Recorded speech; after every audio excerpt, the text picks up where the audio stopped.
L'écho ce soir autour des intermittents du spectacle. Je vous raconte tout dans un instant, juste avant 19h, bien entendu, comme tous les soirs, l'essentiel de l'info avec Oriane Laromiguière.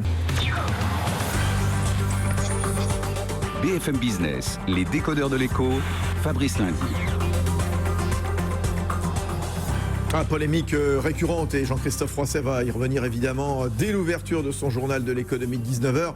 Le statut des intermittents du spectacle. Y a-t-il matière à scandale ? Faut-il retoucher ce régime particulier donc, qui touche les artistes, les techniciens, les ouvriers, les cadres qui évoluent dans les professions artistiques, hein. Les intermittents sont-ils des privilégiés ? C'est la question qu'on vous pose ce soir au décodeur de l'écho. Dans un instant, on sera avec Samuel Churin, comédien, porte-parole de la coordination des intermittents, avec Thierry de Ségonzac, président de la Fédération des industries du cinéma, de l'audiovisuel et du cinéma, l'économiste Marc de Citivo, Bertrand Martineau, spécialiste des questions d'emploi, Benaouda Abdelhaim, et puis vous-même, allez-y. Que pensez-vous des intermittents du spectacle et de leur régime ? Le compte Twitter des décodeurs de l'écho, puis l'adresse mail également, lesdécodeursdelécho@bfmbusiness.fr. Très bonne soirée. Le journal de l'économie avec PSA Bank.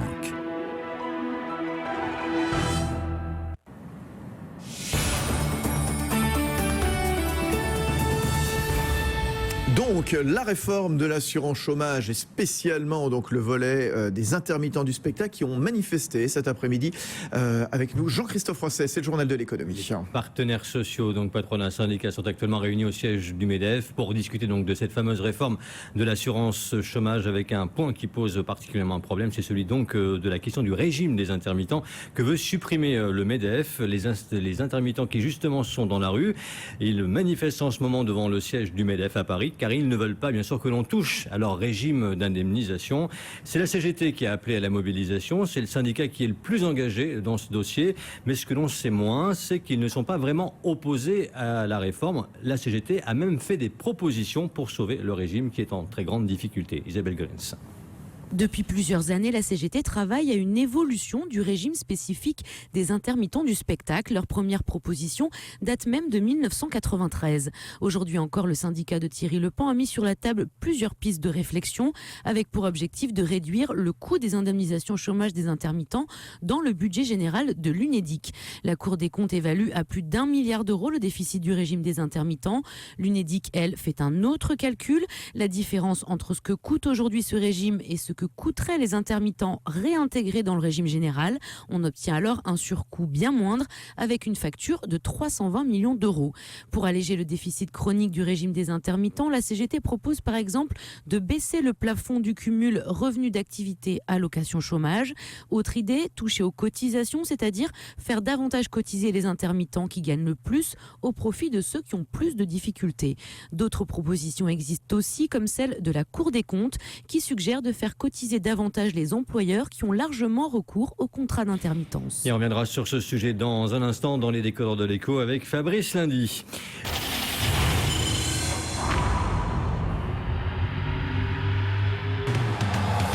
Bonsoir, nouvelle négociation ce soir sur l'assurance chômage avec dans le rôle du méchant le MEDEF qui veut réformer le statut des intermittents accusés de plomber le régime. Ils ont d'ailleurs manifesté cet après-midi un petit peu partout et spécialement à Paris pour garder leur système. Alors c'est pas la première fois que patronat et intermittents croisent le fer. Ça fait juste une quinzaine d'années pour ne pas dire plus et à chaque fois, eh bien, semble-t-il, les personnels du spectacle semblent apparemment sortant gagnants donc de ce bras de fer. Souvent ils sortent gagnants. Alors bon, sont-ils protégés ? Les intermittents du spectacle sont-ils des privilégiés ? Voici les décodeurs de l'écho.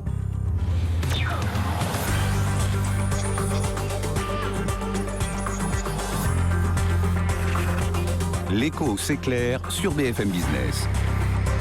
Fabrice Lundi reçoit les décodeurs de l'écho.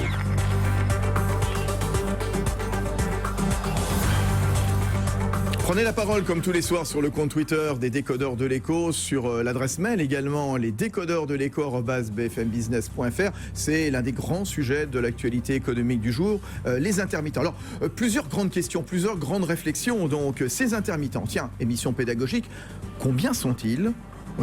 Où travaillent-ils exactement ? Qui sont-ils On dit que le régime coûte 1 milliard d'euros. Alors, vrai, faux ? Vous verrez, on vous expliquera. Intermittent, tiens justement, est-ce qu'il y a matière à scandale, vraiment ? Peut-on toucher le statut des intermittents ? Le gouvernement, pour l'instant, il ferme la porte à la proposition du MEDEF qui veut les aligner sur le statut général. Et vous le verrez, eh bien, en France, ça posera une fois de plus la question de la place de la culture, justement. Place peut-être privilégiée, je ne sais pas, on en parlera. Combien pèse la culture exactement ? Nos décodeurs de l'écho, il y a Bertrand Martineau, économiste, spécialiste de toutes les questions d'emploi, de chômage, de dialogue social. Samuel Churin, il est comédien, acteur de théâtre, porte-parole de la coordination des intermittents et précaires du spectacle. Benahouda Abdedaïm, notre permanent, donc ici des décodeurs de l'écho à BFM Business. L'économiste Marc de Citivo, fondateur des Cahiers Verts de l'économie. Et puis Thierry de Ségonzac, président de la Fédération des industries du cinéma, de l'audiovisuel et du multimédia. Alors, bis repetita, on a vu donc des spectacles qui ont été annulés, des tournages également reportés. Donc aujourd'hui, les intermittents qui ont défilé près du siège du MEDEF, avenue Bosquet, à Paris, dans le 7e arrondissement, ils ne veulent pas de la suppression de leur régime. Reportage cet après-midi au Théâtre de Paris. On est dans le 9e arrondissement de Paris avec Jean-Baptiste Huet. Bienvenue au Théâtre de Paris. Ce soir, on joue la première d'un singe en hiver avec Eddie Mitchell et Fred Testo. C'est le calme avant la tempête. Stéphane Hillel est le patron du théâtre, c'est aussi le metteur en scène de la pièce. Il est également acteur, comédien, il a connu l'intermittence et il tient déjà à rappeler le rôle fondamental des intermittents du spectacle. Un spectacle, il va tourner par exemple avec, disons, 5 techniciens. La lumière, le son, 3 personnes au plateau. Je parle que des techniciens. Forcément, ces 5 personnes-là ne peuvent pas suffire quand tout d'un coup, vous avez le montage du décor, quand vous avez la lumière à créer, et là, vous avez forcément recours à de l'intermittence, quelle qu'elle soit. Vous avez besoin de 20 personnes, pendant 5 jours, 10 jours, 8 jours. Bon, voilà, c'est ce qu'on appelle le montage. S'il n'y avait pas l'intermittence, ça serait impossible. Je ne peux pas avoir 20 personnes de plus toute l'année à rien faire. Ce serait une aberration, évidemment. Alors, y a-t-il des abus ? Oui, reconnaît Stéphane Hillel. Comme partout, il faut revoir ce régime, se mettre autour de la table. Mais il critique aussi l'hypocrisie dont fait preuve, d'après lui, le patronat. Et je trouve d'ailleurs que le patronat est quand même assez culotté de venir nous donner la leçon, parce que c'est quand même très souvent les employeurs qui ont profité et qui profitent toujours, notamment dans l'audiovisuel, de ce régime d'intermittents et qui consiste à prendre des intermittents qui n'en sont pas. Si une réforme du régime venait à se faire, il faut aussi se poser une question importante, souligne Stéphane Hillel.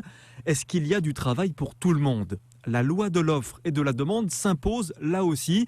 Ce n'est peut-être pas la peine, dit-il, d'avoir dans une petite zone, par exemple, 2 scènes nationales à peine 7 km l'une de l'autre.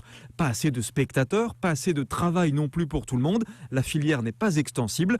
Et il le dit clairement, les assédiques ne sont pas faits pour financer la culture. Voilà, reportage donc de Jean-Baptiste Huet au Théâtre de Paris, il y a quelques heures donc de la première d'un singe en hiver avec Eddie Mitchell, avec Fred Testo. On a pu entendre Stéphane Hillel, l'actuel directeur du théâtre, ancien acteur, oui, on l'a vu beaucoup dans des films, dans des séries télé, des pièces de théâtre également. Alors justement, tiens, émission très pédagogique, vous le savez, tous les soirs, les décodeurs de l'écho sur BFM Business.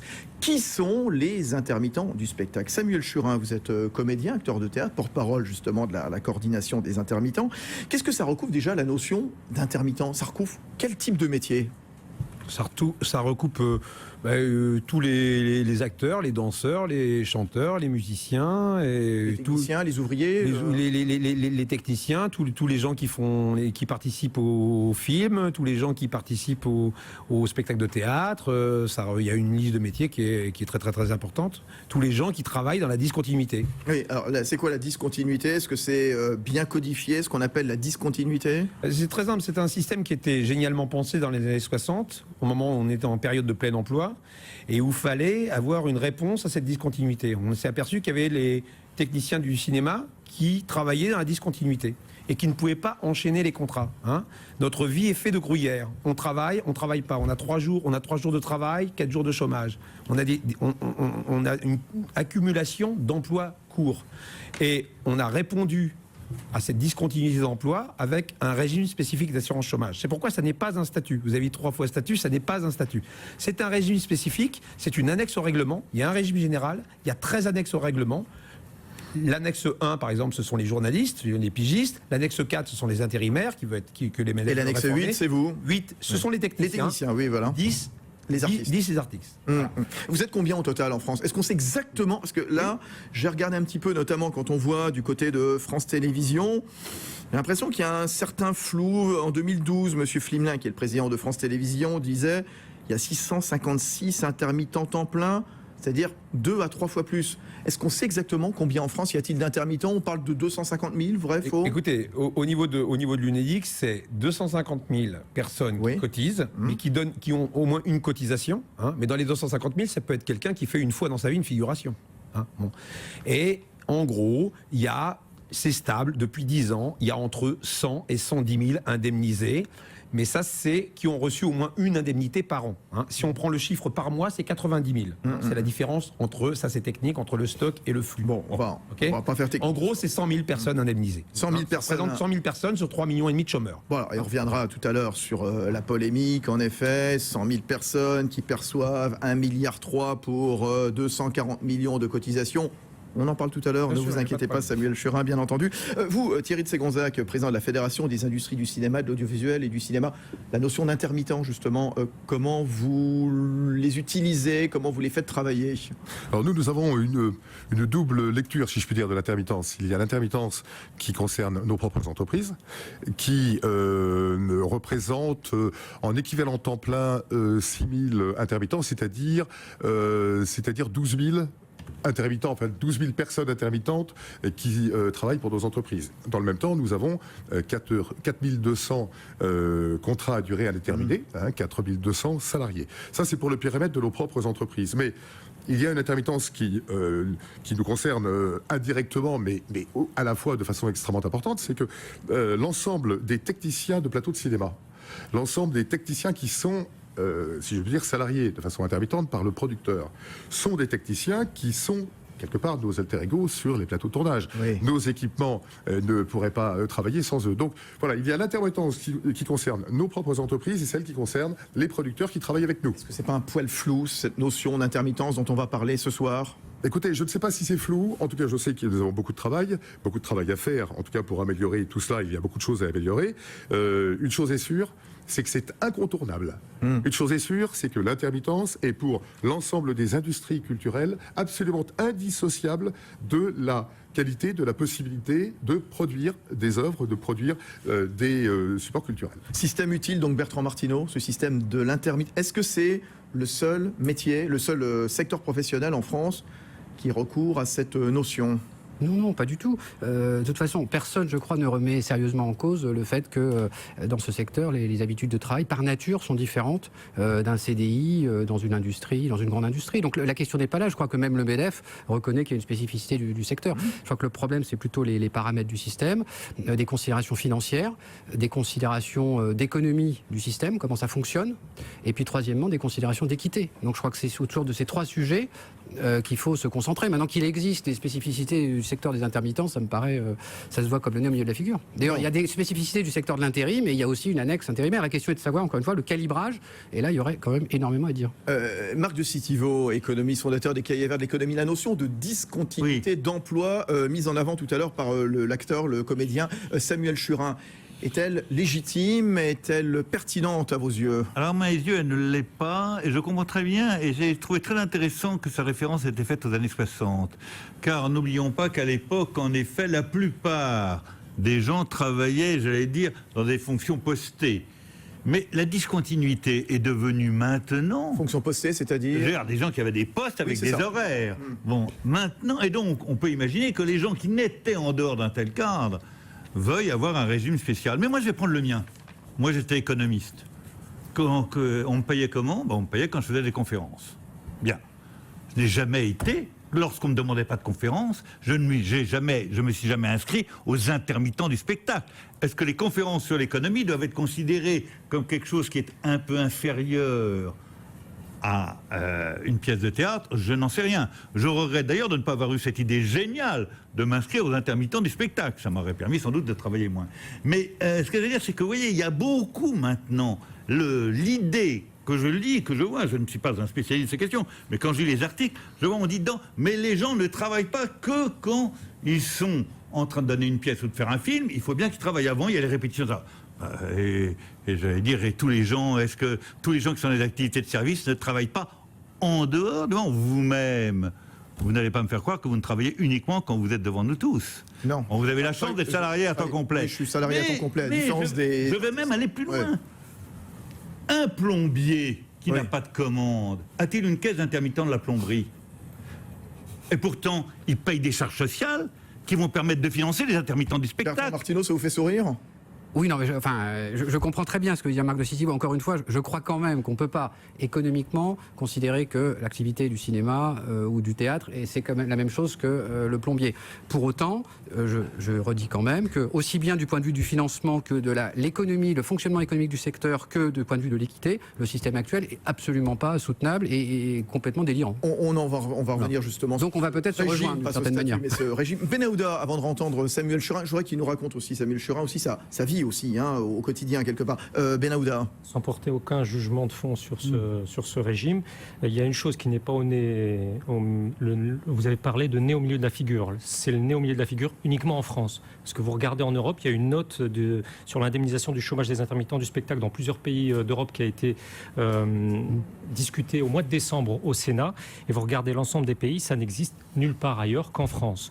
En Italie, vous pouvez être intermittent du spectacle, mais finalement, votre régime, c'est en fonction de la durée de l'emploi que vous avez occupé avant de devenir chômeur. Vous prenez l'Allemagne, vous prenez les Pays-Bas, vous prenez la Suède, vous prenez la Belgique, etc. C'est vraiment un régime exceptionnel à la France. Je finis juste un point. Et autre point marquant lorsqu'on prend les comparaisons européennes, c'est que l'intermittent du spectacle, par exemple aux Pays-Bas, où vous avez un régime qui s'appelle le WWIK, qui est une sorte de revenu minimum assuré aux artistes.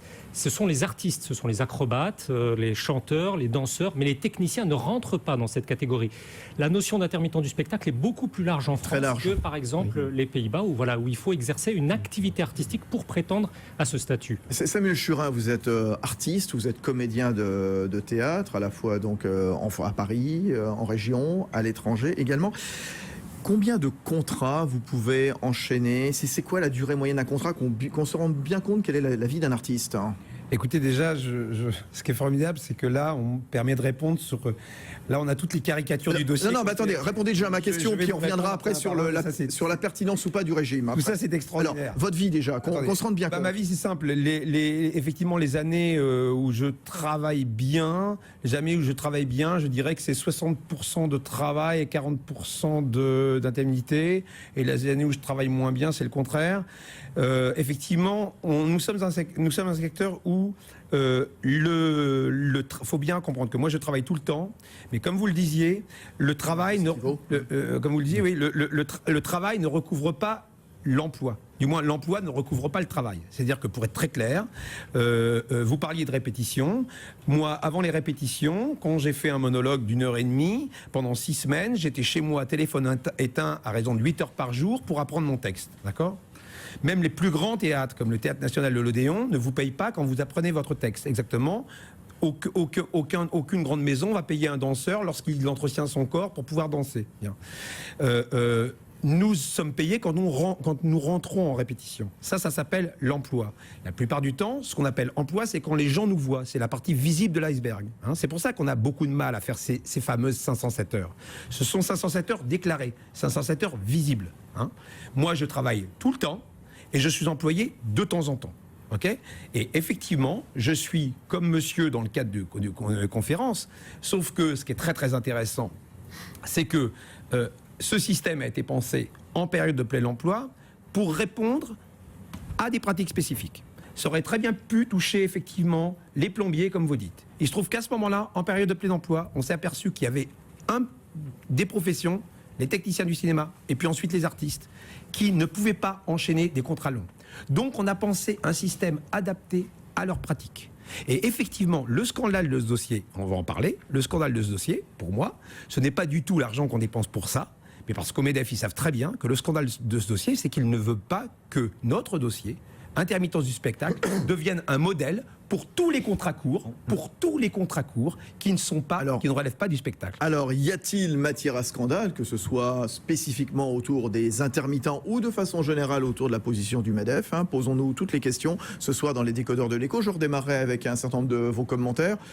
Assez sévère pour l'instant contre les intermittents qui manifestent. Je vous donnerai la parole. Allez-y, si vous voulez défendre le statut, enfin pas le statut, mais le régime des intermittents du spectacle, allez-y aussi. Le compte Twitter des décodeurs de l'écho, l'adresse mail, et puis on retrouvera tous nos décodeurs de l'écho dans un instant sur BFM Business. Bonne soirée, à tout de suite.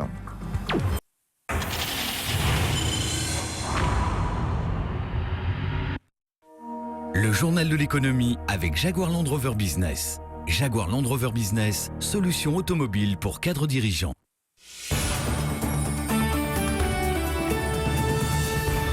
Vous êtes sur BFM Business, il est pratiquement 19h30, l'essentiel de l'info avec la réforme de l'assurance chômage pour commencer. Et les négociations se poursuivent ce soir au siège du MEDEF entre les partenaires sociaux et les discussions sont tendues, en particulier sur la question du régime des intermittents. Son déficit est estimé à 1 milliard d'euros par la Cour des comptes. Les intermittents justement dans la rue aujourd'hui devant le siège du MEDEF à Paris. Ils ne veulent pas qu'on touche à leur régime d'indemnisation. Le Parlement a définitivement adopté la... BFM Business, les décodeurs de l'écho, Fabrice Lundi. Alors les intermittents sont-ils des privilégiés suite et presque fin des négociations sur l'assurance chômage ce soir, donc, alors que les intermittents ont manifesté tout près du siège du MEDEF, le MEDEF qui veut revoir, qui veut aligner le régime des intermittents sur le statut général.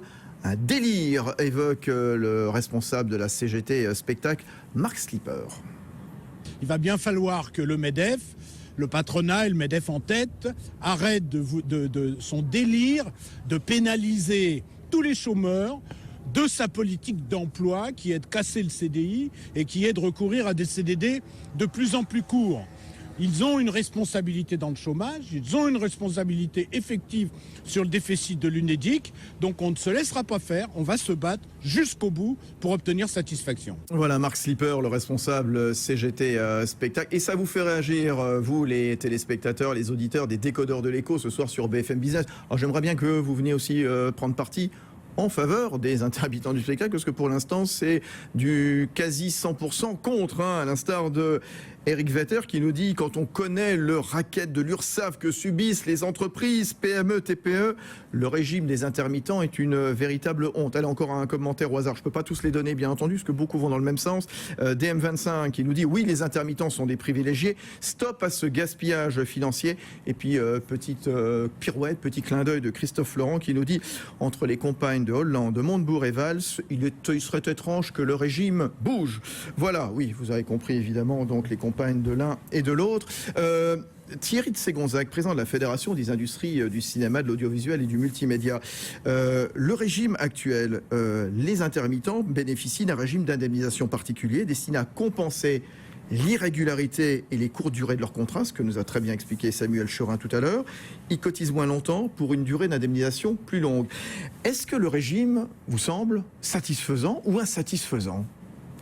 Pardon, mais avant de répondre à votre question, je voudrais quand même relever la caricature à laquelle on a assisté tout à l'heure. De qui ? De Marc de Citivo, notamment. J'ai cru d'ailleurs que le théâtre allait venir sur ce plateau avec un acteur formidable lorsqu'il nous parle effectivement du plombier qui pourrait, dans son schéma, intégrer l'intermittence. On a aussi parlé dans d'autres situations, enfin d'autres postes ou d'autres fonctions qui pouvaient le faire également. Et pourquoi pas effectivement les conférenciers financiers. Je crois que c'est extrêmement dangereux de partir dans ces caricatures, dans ce qui a été évoqué de façon un peu lapidaire comme cela tout à l'heure. C'est extrêmement dangereux et on en arrive à des réactions effectivement de vos auditeurs, téléspectateurs. D'ailleurs, pardon Thierry de Ségonzac, mais autre téléspectateur qui nous dit en effet pourquoi les autres chômeurs n'auraient-ils pas le même régime que les intermittents. Voilà. Et un autre, Jean-Laurent Lepeu, les intermittents du spectacle ont droit au chômage et les créateurs d'entreprises. Voilà, quand même. Excusez-moi. Alors attendez, Thierry de Ségonzac, Marc de Citivo et Samuel Chorin juste après. Allez-y. Je termine sur ce sujet. On a dit quelque chose tout à l'heure qui est aussi très inquiétant. Lorsque l'on compare, une fois de plus, sans faire cas de tout l'environnement et surtout du résultat obtenu, on compare la France à d'autres pays européens qui ont tel ou tel... C'est pas Benaoudab. Oui, enfin, tel ou tel régime. Je crois que c'est extrêmement dangereux. Il suffit de regarder quelle est la situation du cinéma français aujourd'hui par rapport aux autres cinémas européens. Il faut simplement savoir que depuis 50 ou 60 ans, tous les pays européens et au-delà dans le monde nous envient les mécanismes de soutien à la production cinématographique d'une façon assez générale, la production audiovisuelle également, et le mécanisme de l'intermittence appartient également à ce paysage. Et c'est cet ensemble de choses qui permet aujourd'hui au cinéma français de faire face au cinéma américain, même si l'année 2013 contredit un tout petit peu ce que je suis en train de dire, mais depuis 10, 20 ans, 30 ans, le cinéma français, avec le renfort d'une part du cinéma américain, parviennent à faire face à l'hégémonie du cinéma américain. Oui. Voilà, ça c'est un résultat qui est très concret. Il faut savoir si, comme dans les pays nordiques, nous voulons avoir par exemple, là je parle que du cinéma, mais on peut élargir à d'autres choses, on veut avoir 80-90% de films américains dans nos salles, et que nos enfants subissent une acculturation absolument extraordinaire, comme les enfants des pays nordiques. Enfin voilà, on est là vraiment dans un sujet qui est trop grave, me semble-t-il. Parce qu'il touche à l'éducation, il touche au langage, et on balaye d'un revers de manche le fait que, voilà, l'intermittence, régime cher... Thierry de Ségonzac, simplement, juste un mot, puis Marc de Citivo enchaîne, et puis l'artiste Samuel Churin, mais... est-ce qu'il n'y a pas aussi une responsabilité des employeurs? J'ai une remarque qui me semble judicieuse de Jérôme Revel, qui nous dit pourquoi les grands employeurs des intermittents, tels que les grandes chaînes de télé et autres, n'embaucheraient pas sous des contrats fixes, par exemple, les intermittents qu'ils emploient régulièrement ou très souvent. Alors, je ne suis pas le représentant des grandes chaînes de télévision. Je suis représentant de 200 entreprises parmi les 400 que sont les industries du cinéma et de l'audiovisuel multimédia. Ce que je peux vous dire simplement, c'est que non seulement nous balayons devant notre porte, non seulement nous voulons améliorer le système, mais qui plus est, nous voulons le réguler et l'autoréguler. Nous avons d'ailleurs installé une commission de certification sociale il y a maintenant 3 ans, commission de certification qui valide la qualité des employeurs, qui respecte les règles, qui respecte la convention collective, qui respecte les déclarations sociales. Eh bien, nous avons pour l'heure en tout cas validé 162 entreprises qui ont cette certification. Une sorte de code éthique, quoi, en fait. Hein. Pardon ? Une sorte de code éthique, un peu, c'est ça ? C'est pas une sorte de code éthique, c'est simplement le respect pur et simple des règles pour que l'intermittence dure. 44 n'ont pas, pour l'instant, été validées, et parmi lesquelles, une quinzaine ont été refusées. Alors, Marc de Citivo, allez-y, donc artiste, quelque part, finalement, donc on vous écoute. Je voudrais faire plusieurs remarques. La première fois, c'est pas parce que vous employez 4 fois le mot caricature que c'est une réponse. La question que je posais, c'est à partir du moment où vous avez eu un développement de plus en plus important dans ces dernières années de travaux qui ne sont pas postés, le statut de l'intermittent du spectacle ne me paraît pas forcément différent du statut d'autres intermittents. Ce n'est pas une caricature.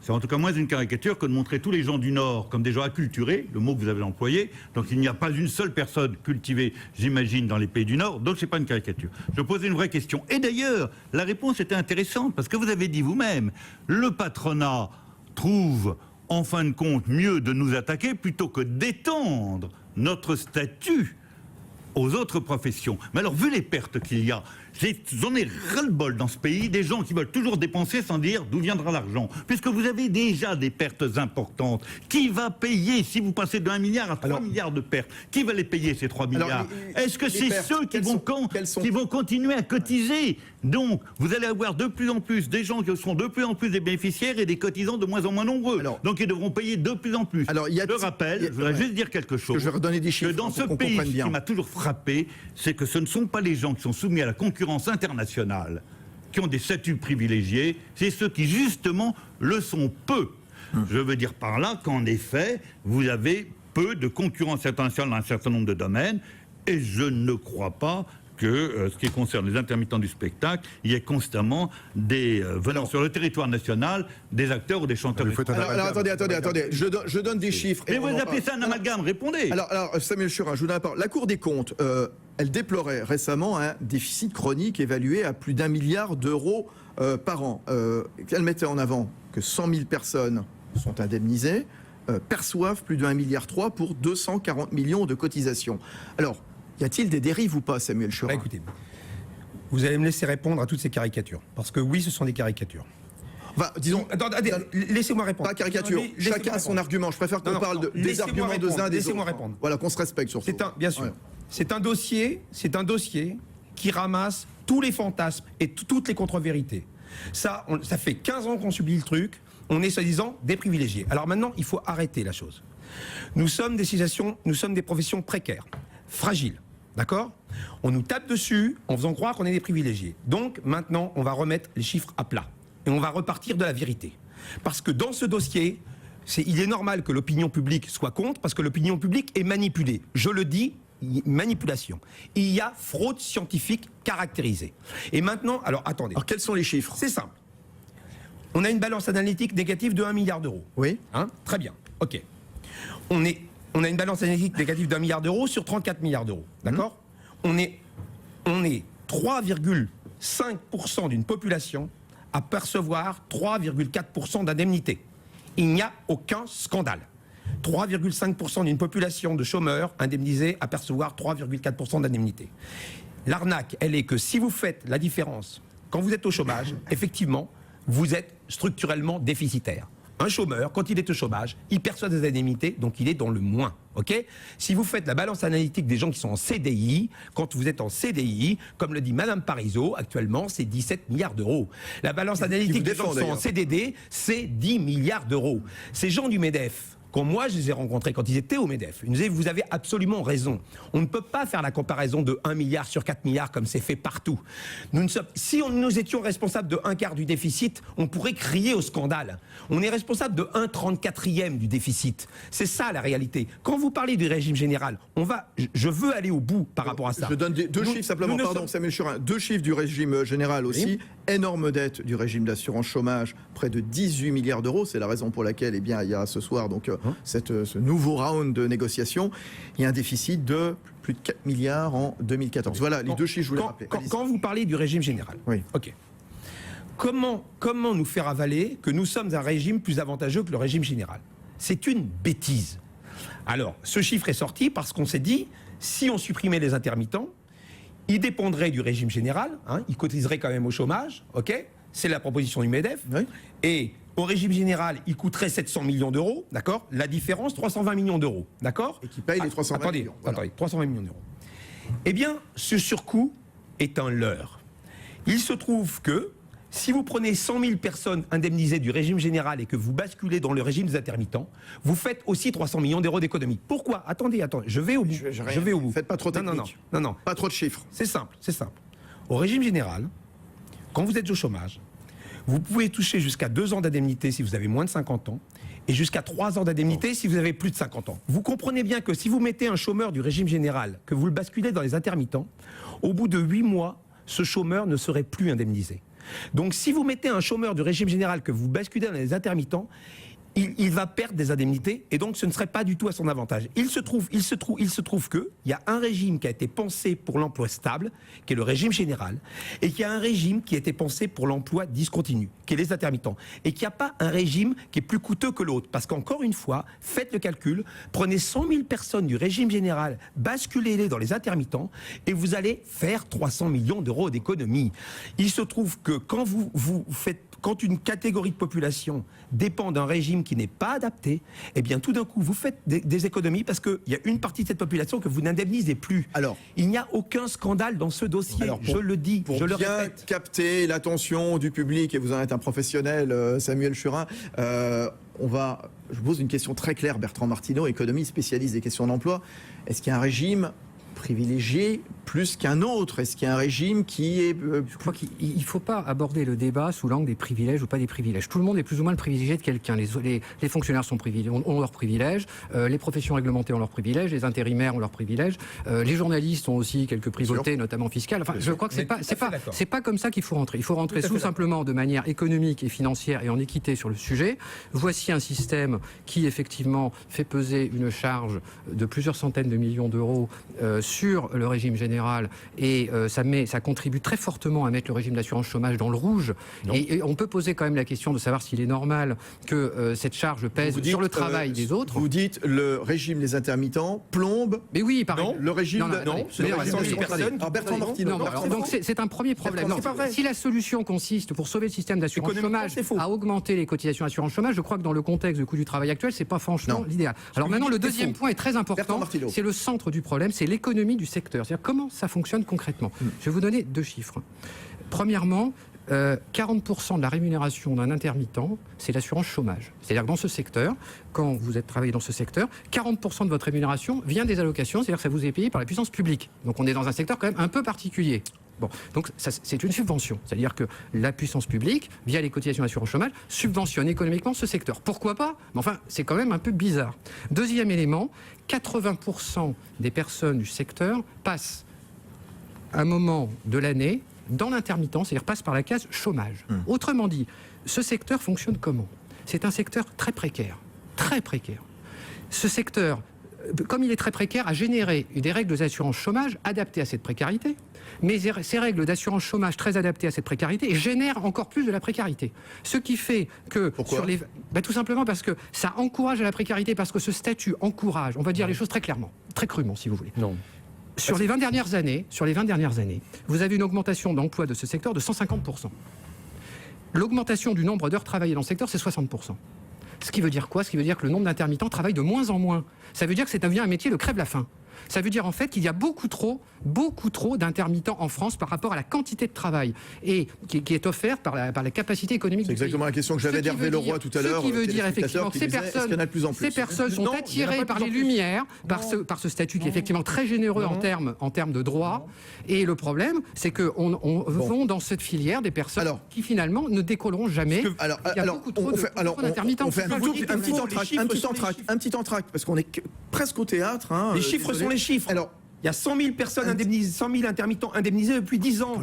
C'est faux. Quand le rideau tombe, on s'arrête. Non, mais c'est faux. Mais c'est faux. Il y a 100 000 personnes indemnisées. Il n'y a pas d'augmentation d'intermittents indemnisés. Allez, c'est faux. On verra dans un instant ce que propose le MEDEF. Est-ce que le combat des intermittents est un combat ou pas derrière garde? On continue dans un instant les décodeurs de l'écho sur BFM Business. À tout de suite. Les décodeurs de l'écho.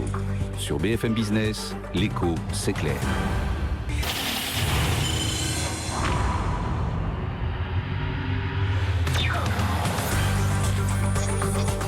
BFM Business, les décodeurs de l'écho, Fabrice Lundi.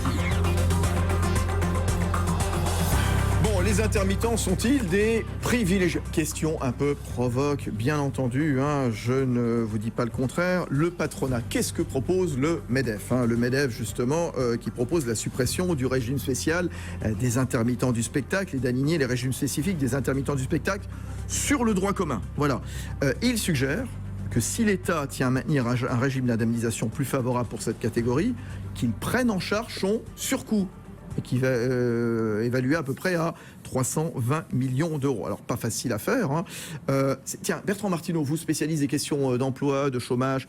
Est-ce que c'est facile? Est-ce que c'est logique de sous-peser au sein de l'UNEDIC la contribution de chaque secteur d'activité, finalement, de manière générale. Évincer, voilà. C'est Laurence Parisot qui disait, voilà, c'est peut-être pas logique comme ça, et d'évincer ceux qui, sur une certaine durée, afficheraient un seul cotisation allocation négative. Il y a une confusion entre deux choses. Qu'il y ait des redistributions, une mutualisation de manière générale dans l'assurance chômage, c'est tout à fait normal. C'est-à-dire qu'effectivement, les secteurs dynamiques, finalement, il y a une subvention implicite au secteur en difficulté, qui licencie et qui génère du chômage. Donc ça, c'est normal.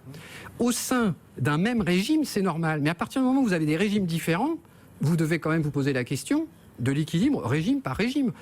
Et alors, dans ce cas, il est parfaitement légitime qu'un régime en finance un autre, mais à condition de trouver des raisons économiques, des raisons en équité, etc. Là, honnêtement, je ne vois pas pourquoi, on va dire, les salariés ou les salariés des industries agroalimentaires de Bretagne en perdition financeraient le cinéma en France. Enfin, il faudra l'expliquer, quoi. Il y a peut-être des explications, moi je les trouve pas. Ce ne sont pas les Samuel Churin, qui financent le cinéma en France. Tout est-il mauvais dans la proposition du MEDEF? Est-ce que ces droits peuvent apporter peut-être pour certains les moins protégés des éléments plus sécurisants? Est-ce que tout est mauvais mauvais dans ce que propose le MEDEF? Tout est mauvais. Il veut supprimer un régime spécifique qui entoure les contrats courts.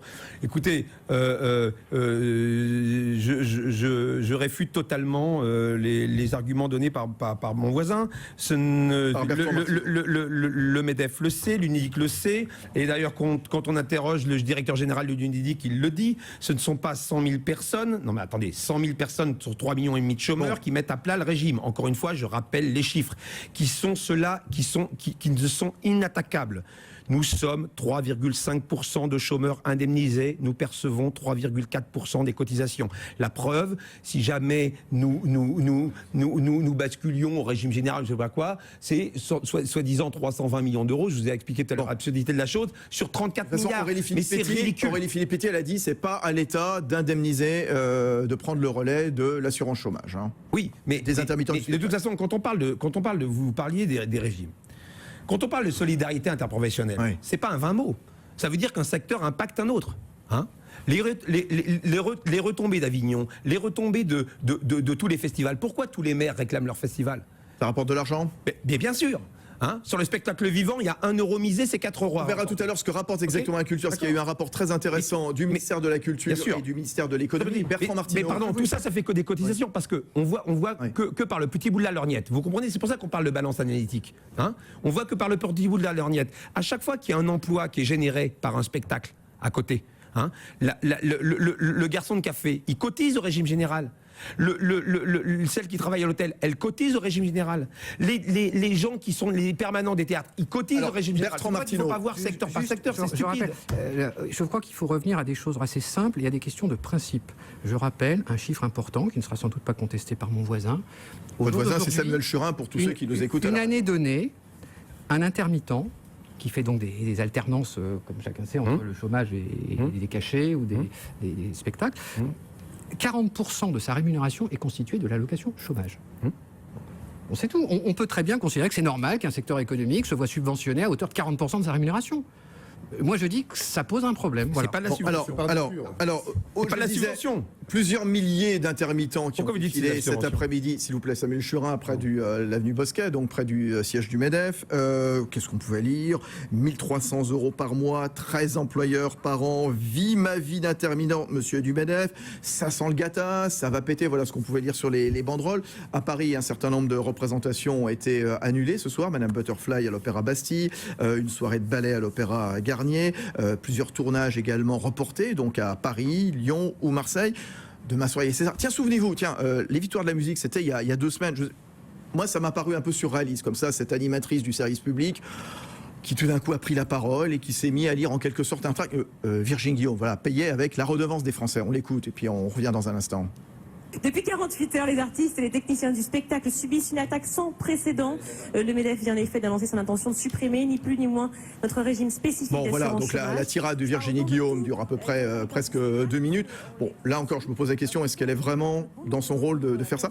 Est-ce qu'il y a un combat d'arrière-garde mené par les intermittents du spectacle? Question, là aussi, nécessairement, qui va provoquer certains. Vous, par exemple, Samuel Churin. Allez, Thierry de Ségonza, qui représente les entreprises du cinéma, de l'audiovisuel et du multimédia. Merci. Je crois qu'il faut, si vous le permettez, les 400 entreprises que nous représentons sont des entreprises qui sont précisément employeurs de contrats à durée indéterminée du régime général, mais également employeurs d'intermittents et qui côtoient les employeurs d'intermittents. Je veux parler des producteurs d'intermittents qui travaillent avec nos équipements sur nos plateaux. Vous comprenez bien que si le régime de l'intermittence était un régime complètement idiot, était un régime qui ne correspondait à aucun type de besoin. Et là, je voudrais juste qu'on revienne simplement dans la vraie vie, qu'on revienne sur la réalité quotidienne. Moi, j'entends toutes vos statistiques, tous vos chiffres et cette bagarre de chiffres dont on ne sort pas. D'ailleurs, ça fait à peu près 15 ans que ça dure. Je crois que la question n'est pas là. Il y a un besoin. Ce besoin, il est absolument lié à l'exercice de cette fonction de technicien de cinéma audiovisuel, etc., ou encore, bien évidemment, de comédien et de comédienne. Et pourquoi nous, en industrie technique, employons, nous, entre autres, des techniciens intermittents? C'est parce que nous avons besoin, pour répondre à la demande spécifique de certains réalisateurs ou à la demande spécifique de certains producteurs, de certains talents techniques Car il n'y a pas que les talents de comédiens et comédiennes, il y a les talents techniques, il y a des spécificités techniques.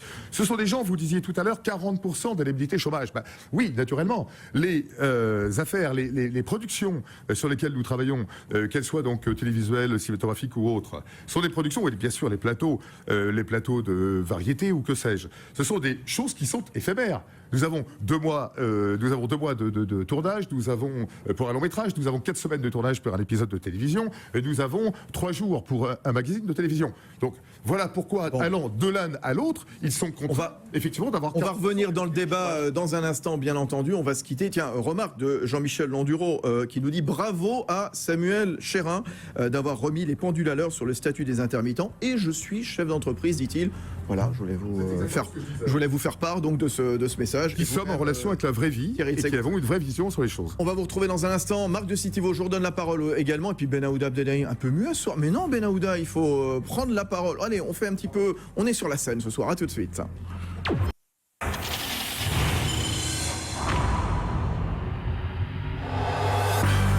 Voilà, non, ça s'engueule là pendant les pubs, la météo. On va recommencer. On va prendre son calme. Samuel Chérin, Marc de Citivo. Et on se retrouve dans un instant autour du statut du régime des intermittents. Il nous restera une demi-heure. J'ai encore beaucoup de questions à poser. Il est bientôt 20h. On reprend notre sang-froid. Et à tout de suite sur BFM Business.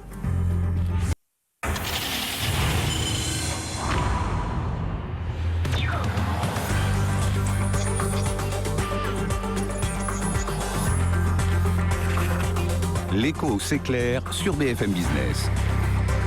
Fabrice Lundi reçoit les décodeurs de l'écho.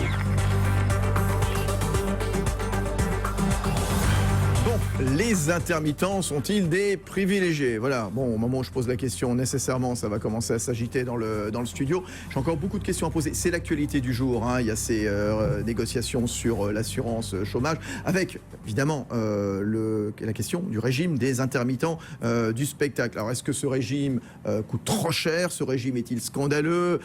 Pourquoi est-il déficitaire? Est-ce qu'il faut y toucher? Le MEDEF, lui, voudrait aligner sur le régime général la profession des intermittents du spectacle. Évidemment, ça ne plaît pas. Manifestation cet après-midi, annulation de représentation. Tiens, juste un mot, Samuel Chérin, juste un mot, très court. Les Césars demain soir, vous allez vous faire entendre ou pas à la remise des Césars Peut-être que quelqu'un parlera, je ne sais pas du tout. Vous savez pas?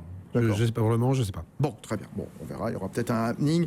Marie de Solme sur le compte des décodeurs de l'écho qui nous dit bon, on est perdu dans les chiffres, c'est vrai. On va essayer de faire un petit peu moins technique, mais une chose est sûre, nous dit-elle, ce système est un luxe du passé. Alors, je continue. Je vous représente nos décodeurs de l'écho. Bertrand Martineau, économiste spécialiste de la question du chômage, des politiques de l'emploi. Samuel Chérin, il est porte-parole de la coordination des intermittents et précaires du spectacle. Hein. Il est artiste lui-même, comédien de théâtre. Ben Aouda Abdelhaim, Marc de Citivo, économiste, et puis avec nous Thierry de Ségonzac, président de la Fédération des industries du cinéma, de l'audiovisuel et du multimédia. Alors, manifestation un petit peu partout. Jean-Baptiste Huet, pour bien comprendre la profession, les intermittents du spectacle, leur rôle, il est allé cet après-midi au Théâtre de Paris, c'est dans le 9e arrondissement de Paris. Son reportage, et on revient vite. Bienvenue au Théâtre de Paris. Ce soir, on joue la première d'un singe en hiver avec Eddie Mitchell et Fred Testo. C'est le calme avant la tempête. Stéphane Hillel est le patron du théâtre, c'est aussi le metteur en scène de la pièce. Il est également acteur, comédien, il a connu l'intermittence et il tient déjà à rappeler le rôle fondamental des intermittents du spectacle. Un spectacle, il va tourner par exemple avec, disons, 5 techniciens. Hein, la lumière, le son, 3 personnes au plateau. Je parle que des techniciens. Forcément, ces 5 personnes-là ne peuvent pas suffire quand tout d'un coup, vous avez le montage du décor, quand vous avez la lumière à créer, et là, vous avez forcément recours à de l'intermittence, quelle qu'elle soit. Vous avez besoin de 20 personnes, pendant 5 jours, 10 jours, 8 jours. Bon, voilà, c'est ce qu'on appelle le montage. S'il n'y avait pas l'intermittence, ça serait impossible. Je ne peux pas avoir 20 personnes de plus toute l'année à rien faire. Ce serait une aberration, évidemment. Alors, y a-t-il des abus? Oui, reconnaît Stéphane Hillel. Comme partout, il faut revoir ce régime, se mettre autour de la table. Mais il critique aussi l'hypocrisie dont fait preuve, d'après lui, le patronat. Et je trouve d'ailleurs que le patronat est quand même assez culotté de venir nous donner la leçon, parce que c'est quand même très souvent les employeurs qui ont profité et qui profitent toujours notamment dans l'audiovisuel, de ce régime d'intermittents et qui consiste à prendre des intermittents qui n'en sont pas. Si une réforme du régime venait à se faire, il faut aussi se poser une question importante, souligne Stéphane Hillel. Est-ce qu'il y a du travail pour tout le monde ? La loi de l'offre et de la demande s'impose là aussi. Ce n'est peut-être pas la peine, dit-il, d'avoir dans une petite zone, par exemple, 2 scènes nationales à peine 7 km l'une de l'autre. Pas assez de spectateurs, pas assez de travail non plus pour tout le monde. La filière n'est pas extensible. Et il le dit clairement, les ACEDIC ne sont pas faits pour financer la culture. Voilà, donc Jean-Baptiste Huet pour BFM Business, les décodeurs de l'écho. Alors y a-t-il plus ou moins d'intermittents ces dernières années ? C'est une question qui m'était posée tout à l'heure par Hervé Leroy, téléspectateur, auditeur des décodeurs de l'écho. Marc de Citivo, que peut-on dire ? Écoutez, moi je ne sais pas ce que on peut dire parce que je sais qu'il y aura déjà un désaccord. Je dis uniquement le rapport que moi j'ai lu dans Le Monde, on peut citer. Rapport signé de qui ? Le rapport signé par un député socialiste, M. Gilles, et qui date de 2013. Il donne les chiffres suivants. Il était 50 000 en 1989 et 254 000 en 2011. En tout cas, ce qui m'a frappé en écoutant M. Martineau, c'est qu'en effet, vous comprenez, ce que vous venez de voir là, c'est ce qu'on appelle l'effet d'aubaine en économie. C'est évident que lorsque vous avez un statut privilégié, vous avez beaucoup de gens qui rentrent dans ce statut pour essayer d'en bénéficier. Et ça rejoint exactement ce qu'on vient d'entendre. Est-ce qu'il n'y a pas trop de monde ? Donc, est-ce que ce statut n'aurait pas eu cette déformation que M. Martineau a signalée, qui était d'attirer du monde et du coup de précariser encore plus les gens qui rentrent ? Ça, c'était ma première remarque. La seconde, c'est vers M. Segonza que je me retournerai, qui d'ailleurs a été mis un peu en accusation, parce que justement, on disait, c'est les employeurs qui le soutiennent. Et nous en a fait d'ailleurs une démonstration éclatante. Mais tous les chefs d'entreprise de France et de Navarre adoreraient pouvoir avoir des employeurs avec un régime de genre. Il faut bien comprendre que tout le monde adorerait, quand il a une baisse de ses commandes, envoyées de l'étranger, pouvoir se libérer d'une partie de ses employés qui seraient payés par le contribuable. Parce qu'on a déjà entendu plusieurs fois l'État prend en charge. Non, les contribuables prennent en charge. Donc, c'est vrai que c'est un statut que je continue à penser dangereux par l'effet d'aubaine et anormal par rapport à ce que subissent la plupart de nos concitoyens. Comment peut-on... C'est-à-dire la précarité. Pardon, un mot. Les employeurs là sont mis en cause, en tout cas les employeurs de la filière, et je suis outré d'entendre une chose pareille.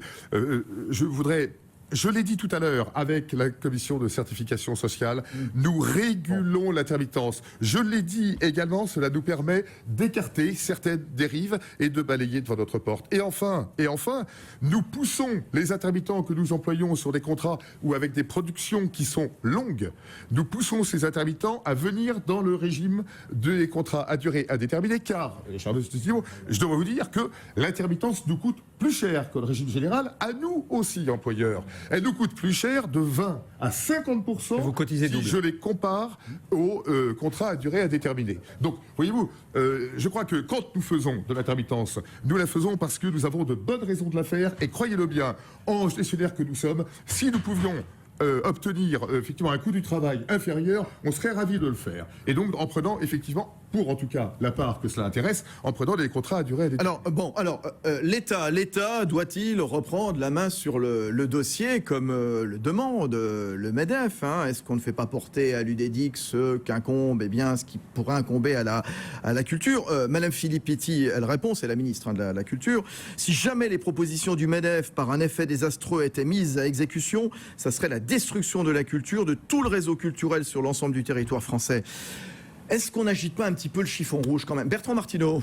Ça fait 15 ans qu'effectivement, et d'ailleurs ça se voit un petit peu en modèle réduit sur le plateau, qu'il y a quand même une hystérisation du sujet. Bon, il y a une différence fondamentale. Je vais vous le dire, c'est très simple. Il y a une différence fondamentale entre les intermittents et les autres salariés, dont on n'a pas parlé. Là, on a parlé de chiffres, de techniques, de taux de remplacement, de droits d'accès, etc. C'est que les intermittents, ils ont accès aux médias.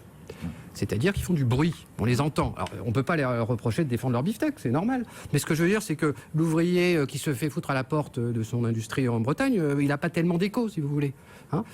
Sauf si c'est un grand sinistre économique. Mais enfin, de manière générale, voilà. Donc ça fait quand même une différence et ça explique quand même beaucoup de choses sur l'hystérisation du sujet. Il y a une place particulière de la CGT, du spectacle, par exemple, dans les revendications que l'on voit, un peu à l'instar peut-être des dockers, par exemple, ou de les dockers, c'est autre chose. Les dockers, c'est une capacité de pression économique. Par exemple, là, c'est un accès aux médias. La CGT, oui, en l'occurrence, elle joue son rôle, elle défend son bout de gras. En bonne CGT qu'elle est, les Césars ou des tribunes. Elle joue son rôle, c'est normal. Mais il y a un moment, effectivement, l'État doit effectivement dire ce qu'il veut, parce que c'est un sujet qui dépasse, à mon avis, c'est un sujet qui dépasse le simple problème d'assurance chômage. C'est un problème de financement du secteur de la culture en France. Et je crois que c'est de ce point de vue-là, de manière un peu dépassionnée, qu'on pourrait en débattre. Alors, de façon dépassionnée, Samuel Churin, justement, l'intermittent. Est-ce que vous êtes prêt quand même à revoir, à amender un peu ce régime, ce système? À vos yeux, déjà, quels sont les principaux défauts et qu'est-ce qu'il faudrait corriger? Parce que avant de vous répondre, je suis obligé de répondre à monsieur. Ah oui, mais il n'y a pas d'effet d'aubaine. On avance. Attendez. Vous pouvez vérifier les chiffres. Vérifions les chiffres. Alors, il y a eu un pic jusqu'en 2001. En 2001, depuis de 2001 à maintenant, il y a un nombre stable. On est entre 100 et 108 000 intermittents indemnisés par an. C'est simple. Il n'y a pas d'effet d'aubaine. Il n'y a pas d'effet d'aubaine. 250 000 personnes dont parle monsieur. C'est des gens qui ont fait au moins un cachet par an. C'est-à-dire que, par exemple, quand vous avez des gens qui s'amusent à faire de la figuration, qui vont faire 2-3 films en figuration, ils vont cotiser une fois. Mais ça fait partie des 250 000. Mais au niveau des gens qui sont indemnisés, c'est 100 000 personnes. Alors, depuis 10 ans. Est-ce qu'il faut revoir le système et dans quelle direction? Oui, qu'est-ce que vous dites, Samuel Churin? Oui, il faut le revoir. Qu'est-ce qu'il faut dire? Parce que depuis 2003, le scandale, il n'est pas du tout le scandale, il n'est pas du tout l'argent qui est dépensé. Il est comment il est dépensé. Le scandale, c'est qu'en 2003, on a exclu les plus précaires et on a indemnisé mieux des gens qui n'en ont pas besoin. Le scandale, c'est qu'on est passé d'un système redistributif à un système capitalisé. Le scandale, c'est que depuis 2003, ce sont les exclus du régime qui financent ces ateliers de luxe versés aux salariés à haut revenu. 2003, c'est l'année noire en quelque sorte, la réforme, notamment qui a entraîné l'annulation du Festival d'Avignon. Le scandale, effectivement, c'est que en réduisant les critères d'accès, en diminuant le nombre de mois pour faire ces trucs, diminuant le nombre de mois en passant de 507 heures à 10 mois et demi, de 12 mois à 10 mois et demi, on a éliminé les plus fragiles. Mais en contrepartie, on indemnise mieux des gens qui travaillent beaucoup et qui sont bien rémunérés. Il faut revenir à un système redistributif en mettant un plafond, un système de faire cotiser davantage ceux qui gagnent le plus, par exemple. Des surcotisations. C'est une question. Déplafonnement des cotisations. Faire cotiser davantage les employeurs. Mais déplafonnement des cotisations. Déplafonnement des cotisations. Pourquoi on parle, vous parliez d'où vous trouvez l'argent. Pourquoi est-ce qu'on parle toujours des dépenses? Pourquoi on ne parle jamais des recettes? Philippe Petit, elle dit on pourrait basculer le régime des intermittents dans le régime du chômage dit des intérimaires. Oui, non. Non, attendez. Non, attendez, parce que on n'a pas les mêmes pratiques. On parle toujours des dépenses. Ça aurait été déjà fait. On parle toujours des dépenses. Pourquoi ne parle-t-on jamais des recettes? Parce que votre système, votre principe, c'est des gens qui sont fragiles, des gens qui sont déjà précaires, on les rend encore plus pauvres. Si nous, on enlève le régime des intermittents et spectacles, il y a une partie d'entre nous qui passe au RSA. C'est clair, on va passer au RSA. Et ça existe déjà maintenant. Le système depuis 2003. Alors, le système depuis 2003. C'est 70% de précarité en plus qu'avant 2003. On a des propositions qui remettent une ouverture de droit sur 12 mois avec une ouverture de droit sur une période et qui font 100 millions d'euros d'économie. D'accord? 100 millions d'euros d'économie. 100 millions d'économies. Et 70% de précarité. Samuel Churin, bon, il y a peut-être aussi une autre proposition. Je voudrais qu'on écoute Ségolène Royal. Ségolène Royal, ancienne candidate à l'élection présidentielle, donc élue socialiste de la région Poitou-Charentes. Qu'est-ce qu'elle dit? Elle propose de demander des tâches aux intermittents du spectacle en contrepartie de leur indemnisation chômage. Faisons du gagnant-gagnant, dit Ségolène Royal. Pourquoi est-ce que les intermittents, en contrepartie de leur indemnisation, n'interviendraient pas dans le système scolaire ou dans les maisons de retraite? Qu'est-ce qu'elle dit? Il faut mettre la culture au service de tous. Ségolène Royal. Il faut qu'ils se sentent bien, qu'ils se sentent utiles. Ces personnes n'ont envie d'être au chômage. Surtout quand on a un potentiel culturel, je vois des jeunes qui sont à Bac plus 7, Bac plus 8, dans des filières de développement culturel qui ne trouvent pas de travail. Je trouve ça désolant parce que d'un autre côté, on voit plein de gens, on voit des enfants en situation d'échec scolaire qui, grâce à la lecture, au théâtre, au chant, à l'expression corporelle, à la peinture, à la sculpture, pourraient reprendre confiance en eux et retrouver le chemin de la réussite scolaire.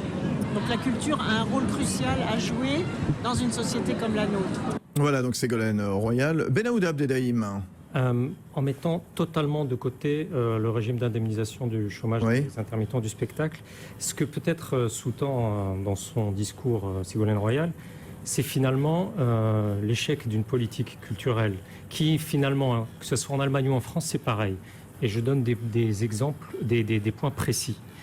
En Allemagne, vous avez à peu près 10% de la population qui fréquente les spectacles subventionnés, qui sont des spectacles vivants. Vous prenez une enquête régulière que fait le ministère de la Culture. Et ce que vous voyez sur la fréquentation des équipements culturels par le peuple français, hein, dans son ensemble, vous regardez entre 1997 et 2008, pas une once d'évolution. Un quart des Français n'ont fréquenté dans l'année aucun équipement culturel, ni un cinéma, ni une bibliothèque, ni aucun spectacle vivant, ni aucun lieu du patrimoine.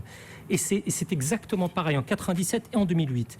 29%, finalement 29%, c'est exceptionnel, exceptionnel.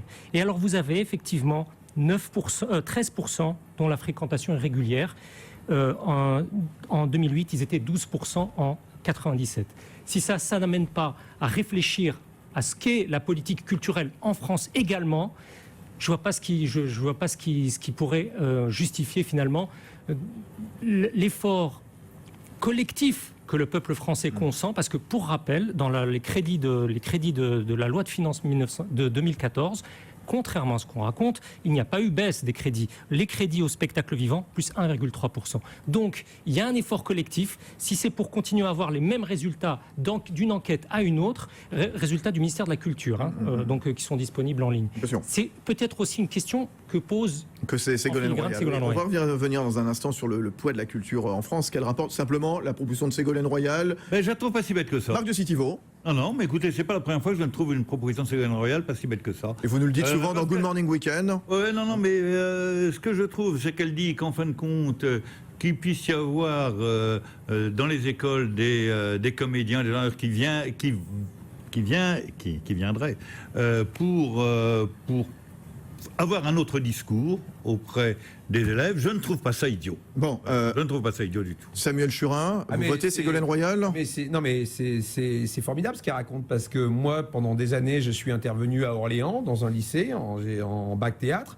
Maintenant, concrètement, je ne peux plus le faire, parce que il faut savoir que les heures de formation données ne sont plus intégrées dans les heures éligibles pour les annexes.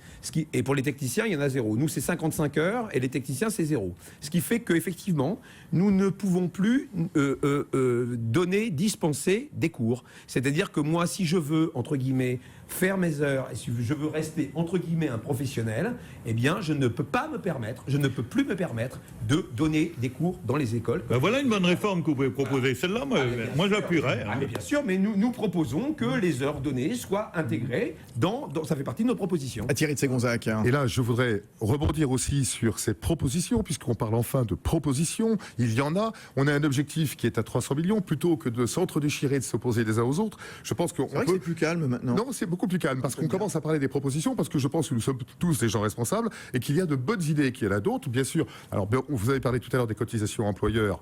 Naturellement, vous n'êtes pas d'accord que nous avons déjà la tête sous l'eau. Donc, je dirais plutôt que c'est dans la redistribution et une redistribution équitable, c'est-à-dire plafonnée, que l'on peut effectivement trouver aussi des solutions. Je crois qu'on trouve entre 100 et 120 millions. Donc, il y a certainement encore beaucoup d'autres idées et nous serions tous absolument ravis de cela. En revanche, je suis assez d'accord sur la réponse spontanée, j'allais dire, d'Aurélie Filippetti lorsqu'elle dit ce n'est pas à l'État d'assumer cela.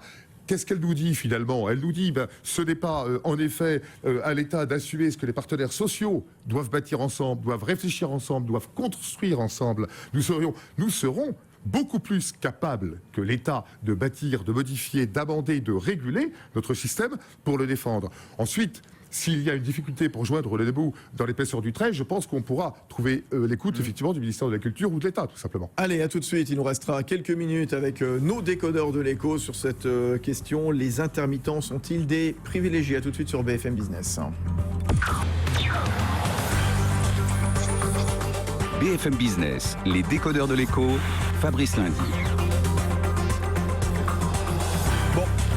S'il vous plaît, voilà la question des intermittents du spectacle. Est-ce qu'il faut toucher leur régime comme le souhaite le MEDEF, maintenir un statu quo, ou alors donc éventuellement trouver des pistes pour combler donc le déficit, remédier aux carences. Tiens, Samuel Churin, quand même, comédien, porte-parole de la coordination des intermittents, vous avez tensé largement le MEDEF pendant ces décodeurs de l'écho, soutien quand même de Laurence Parisot quand même, aux échos, c'était en début de semaine, qui prend le contre-pied des propositions de son organisation, qui est quand même toujours chef d'entreprise, Laurence Parisot. Elle récuse l'idée qu'il serait équitable et juste de supprimer le régime déficitaire des intermittents au nom de l'équilibre financier de l'UNEDIC. Transférer le dossier des intermittents à l'État reviendrait à transformer la culture en culture d'État et à fonctionnariser les artistes. Merci Laurence, vous dites ? Mais de toute façon, nous le savions, dans le MEDEF, je peux vous le dire, le MEDEF en off partage totalement notre analyse sur, par exemple, l'aberration de cette histoire de déficit. Ils disent, vous avez raison, c'est une connerie, contrairement à ce que vous dites. Ils disent, c'est pas 100 000 personnes qui mettent à plat le régime d'assurance chômage. Ça n'existe pas. Mais maintenant qu'elle est sortie du MEDEF, elle dit tout haut ce qu'elle disait tout bas quand il y était. C'est très bien. Mais vous savez, cette histoire de stigmatisation, c'est un peu, et je vais faire très court, c'est un peu comme quand on a le reportage sur les chaînes de télé du fraudeur des droits sociaux. Il y a un rapport qui est sorti il y a 1 an et demi, je vous propose de le regarder, le rapport d'Étienne Pinte sur la précarité. Le fraudeur aux prestations sociales, il représente 3% de la population. Donc on va toujours trouver des gens qui fraudent, mais il faut que vous sachiez que quand vous voyez ce portrait du fraudeur en question, celui qui fraude la Sécu, celui qui fraude ceci, il représente 3% de la population. Donc ce qu'il faudrait dire avec tous ces reportages, où les unes du Point, tous fraudeurs, intermittents, etc., c'est qu'il y a 97% des gens qui ne sont pas dans ce portrait-là. Alors, quel est le poids de la culture en France un rapport conjoint des ministères de l'économie, de la culture qui contribuerait. Alors bon, là j'ai l'impression qu'ils ont un peu mélangé les choux et les carottes. Qui contribuerait 7 fois plus au PIB français que l'industrie automobile. Bon, pourquoi pas avoir choisi une autre industrie avec presque 60 milliards d'euros de valeur ajoutée par an. Son coût total pour la collectivité approche 21 milliards d'euros. Quand il parle de valeur ajoutée, c'est-à-dire du seul fait des activités culturelles, il parle de 3,2% du PIB. Benaouda Abdelrahim, l'homme des chiffres, l'homme des rapports, ça vous semble sérieux, crédible ou pas ce rapport ? C'est un rapport très intéressant, sauf que l'IGF, l'Inspection Générale des Finances et l'Inspection Générale des Affaires Culturelles, a voulu vraiment appuyer tellement surligné que ça devient un peu vous regardez, sujet à caution. Vous regardez 3,2% du PIB et ils incluent dans la publicité. Si ça, 100 000 emplois, ils incluent l'architecture. Donc en gros, si vous faites un immeuble HLM ou vous faites de la publicité pour du camembert, vous rentrez dans l'apport de la culture à l'économie en France. Donc déjà, du point de vue de la méthodologie, c'est assez étonnant qu'ils aient laissé passer d'aussi... c'est quand même très gros. Mais effectivement... c'est imprudent de rapprocher ceci avec les chiffres des intermittents. Non, mais je ne voudrais pas qu'il y ait de confusion en plus. Non. C'est simplement si, parce que tout à l'heure, Samuel Churin nous disait que lorsque, par exemple, il y a une annulation du Festival d'Avignon, les commerçants s'étaient ligués en disant regardez, notre manque à gagner, il est de temps. Donc voilà, c'était je faisais le parallèle. D'où la solidarité interprofessionnelle. Dans ce rapport, il est dit que quand vous misez 1 euro sur le spectacle vivant, ça vous rapporte 4. Encore une fois, les 4 euros, ce sont des cotisations qui vont au régime général. Bertrand Martineau, s'il vous plaît. Une activité impacte une autre. Bertrand Martineau, parce que là, on va bientôt se quitter. Au-delà des chiffres, que en France, pays de grande tradition culturelle et avec financement public depuis l'Ancien Régime. Et c'est bien. Bon. Si vous voulez, que la culture soit un élément important du système économique, etc., je crois qu'au-delà des chiffres et des périmètres, tout le monde est d'accord. Je crois que le problème, c'est qu'il faut regarder le fonctionnement économique du secteur de la culture. Et pour tout un tas de raisons, il n'est absolument pas satisfaisant. Alors, pour des raisons qu'a indiqué notre collègue Benaouda Abdelrahim, qui fait qu'effectivement, il n'est pas efficace en termes d'attirance du public. Et là, il y a un vrai problème, d'ailleurs, un peu peut-être les mêmes types de sujets que l'éducation nationale, dans lequel on remet sans arrêt de l'argent avec des résultats qui sont toujours aussi catastrophiques. Bon, il y a aussi la précarisation extraordinaire de ce secteur, précarisation des personnes, bien supérieure à ce qu'on connaît dans les autres pays. Et puis, il y a aussi, on n'en a pas parlé, de l'atomisation extraordinaire de l'offre productive dans ce secteur, c'est-à-dire des entreprises qui n'ont pas la taille critique. Il y a très peu de corps de balai, de choses organisées, d'où la précarité, etc. C'est l'ensemble du secteur qui fonctionne mal, qui est atomisé, précarisé. Et ce que je dis, c'est que le système actuel d'assurance chômage de l'intermittence contribue contribue à structurer ce secteur économique de manière absolument catastrophique. Oui. Voilà, c'est ça le sujet en fait. C'est vrai, on va bientôt se quitter quand Madame Filippetti, donc la ministre de la Culture, dira si jamais on adopte les propositions du MEDEF, ça serait la destruction de la culture.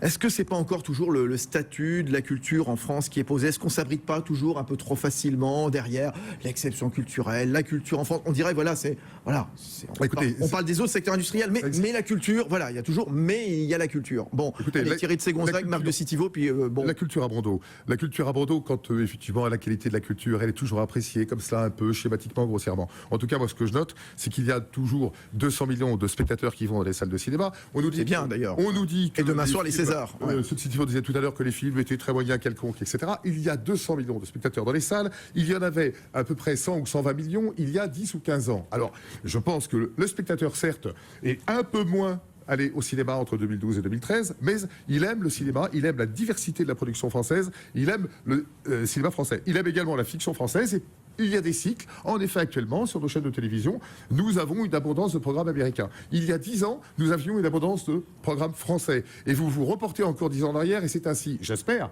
que dans les années à venir ou dans les mois à venir, on va retrouver des programmes français. Et puis enfin, et je terminerai là-dessus, ce que je voudrais surtout, c'est qu'il ne faille encore une fois pas faire d'amalgame. La culture est un sujet tellement vaste et tellement précieux qu'il me paraît opportun de traiter le spectacle vivant d'une certaine façon, de traiter et d'apporter des réponses à la production audiovisuelle et cinématographique par ailleurs. En tout cas, ne pas tout mélanger, car elles ne se ressemblent pas, et on ferait là encore un amalgame extrêmement. Allez, Marc de Citivo, un mot encore peut-être, et on va bientôt se quitter. Dans les nombreux débats que j'ai eus dans ma vie, je n'ai jamais vu un secteur qui soit pas exceptionnel.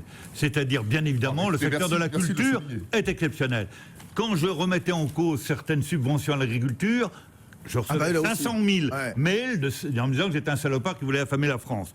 Quand vous considérez qu'il faut peut-être réformer la sécurité sociale, on dit comment vous voulez frapper la médecine française, la meilleure du monde. Quand vous parlez des livres et que vous dites pourquoi diable il devrait y avoir une TVA différente, évidemment vous êtes aussi un ennemi des livres. La France est un pays où chacun a un statut. Et chacun est absolument persuadé que son activité est tout à fait fondamentale. Allez, on a un petit peu débordé. Merci à tous. Merci. Si vous avez loupé le début, et c'était bien le début, c'était très enlevé à un moment, très passionné. Pourquoi pas, j'aime bien aussi. Rediffusion tout à l'heure, 23h30 sur BFM Business, à la télé, à la radio. Je remercie tous nos décodeurs de l'écho. Bertrand Martineau, qui vient nous voir régulièrement lorsqu'il est question des questions de sujets, des questions d'emploi.